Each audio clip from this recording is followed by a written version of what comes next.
जय श्री कृष्ण। अथ चैत्र कृष्ण पाप मोचने एकादशी कथा। युधिष्ठिर बोले, हे कृष्ण, चैत्र के कृष्ण पक्ष की एकादशी का क्या नाम है, उसकी क्या विधि है, क्या फल है, मैं सुनना चाहता हूँ। श्री कृष्ण बोले, हे राजेंद्र, चैत्र की कृष्ण पक्ष की एकादशी का नाम पाप मोचनी है। ये पिशाच योनि को दूर करने वाली, कामना और सिद्धि को देने वाली, पापों को दूर करने वाली, शुभ फल और धर्म को देने वाली है। मैं इसकी विचित्र कथा को सुनाता हूँ। प्राचीन समय में वसंत ऋतु में कुबेर का चैत्र रथ नाम का वन फूलों से भरा हुआ था। वहां गंधर्वों की कन्या किन्नरों के साथ विहार करती थी। इंद्रादि देवता भी यहाँ क्रीड़ा करते थे। इस वन से सुंदर कोई दूसरा वन वहां नहीं था। उस वन में मुनि लोग भी तपस्या करते थे और वहां मेधावी नाम के एक मुनि निवास करते थे। अप्सराओं ने मुनि को मोहित करने का प्रयत्न किया। मंजू घोषा नाम की एक अप्सरा थी, बिल्कुल कामदेव की सेना के समान थी। मेधावी ऋषि को जब उसने देखा, उनके यौवन के सुंदर शरीर, गौरवर्ण, सफेद यज्ञोपवीत धारण किए हुए, तो उसके मन में काम उत्पन्न हो गया।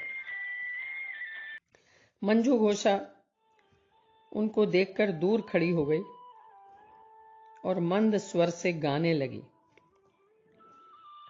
चूड़ियां, करधनी और नूपुरों की झनकार से वो वन गूंजने लगा। हाव भाव सहित गाती हुई अप्सरा को देखकर मुनीश्वर भी कामदेव की सेना के वशीभूत हो गए। समाधि टूट गई, तप खंडित हो गया। मंजू घोषा आकर मुनि से लिपट गई। उसके सुंदर और युवा शरीर को देखकर मुनि भी अपने आप को नहीं रोक सके। वन में उसके साथ रमण करने लगे। शिव तत्व को भूलकर काम के वशीभूत हो गए। रमण करने में कामी मुनि को दिशा और दिन रात का भी ध्यान नहीं रहा। मुनीश्वर को भोग विलास में बहुत सा समय व्यतीत हो गया। तब मंजू घोषा ने स्वर्गलोक जाने का विचार किया। चलते समय वो स्मरण करते हुए मुनि से बोली कि मुझे अपने घर जाने की आज्ञा दीजिए। मेधावी बोले, हे सुमुखी, अभी संध्या समय तो आई है, प्रातः काल तक तू मेरे पास निवास कर। मुनि के इस वचन को सुनकर वो बहुत डर गई। 57 वर्ष 9 महीने 3 दिन निकल गए, लेकिन मुनि को ये समय पता ही नहीं लगा।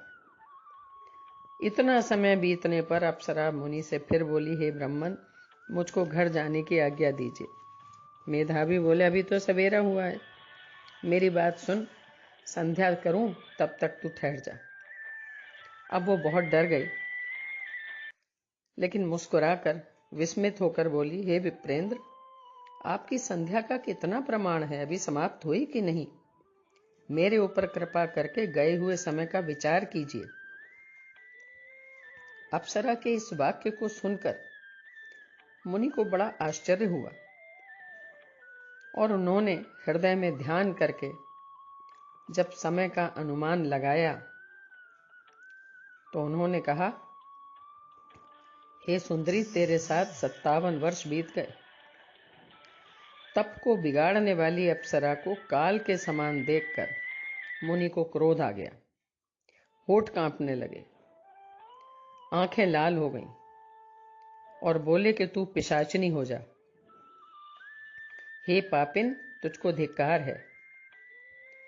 मुनि के श्राप से दग्ध वो सुंदर भ्रकुटी वाली अप्सरा विनम्र होकर मुनि से प्रार्थना करने लगी, हे मुनिदेव, आपके साथ मुझको बहुत से वर्ष व्यतीत हो गए हैं, इस कारण मेरे ऊपर कृपा करिए। मुनि बोले, हे भद्रे, मैं क्या करूं? तूने मेरा बड़ा भारी तप नष्ट कर दिया है। तथापि मैं तुझको श्राप दूर होने का उपाय बताता हूं, उसे सुन।